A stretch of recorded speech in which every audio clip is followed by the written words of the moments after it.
दरम्यान शिवसेना ठाकरे पक्षाचे खासदार संजय राऊतांनी एक खळबळजनक दावा केलाय। अजित पवारांनी शरद पवारांचे 5 खासदार फोडावे आणि केंद्रात मंत्रिपद मिळवावं अशी भाजपची त्यांना ऑफर असल्याचा दावा आता राऊतांनी केलाय। तसंच फुटणाऱ्या खासदारांनाही शरम वाटली पाहिजे असा घणाघात राऊतांनी केलाय।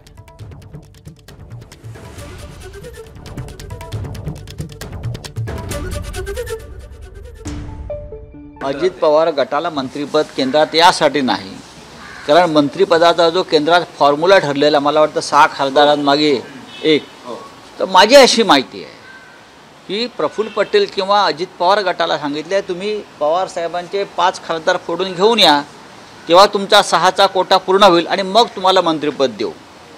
यासाठी पवार साहेबांच्या पक्षाचे पवार साहेबांनी कष्टाने निवडून आणलेले खासदार वयाच्या 84व्या वर्षी जीवाचं रान करून त्यांनी खासदार निवडून आणले आणि हे लोक त्यांचा पक्ष खासदार फोडतायत। फुटणाऱ्याला लाज वाटली पाहिजे, कोणी असते, फुटणाऱ्याला शरम वाटली पाहिजे। एबीपी माझा, उघडा डोळे बघा नीट।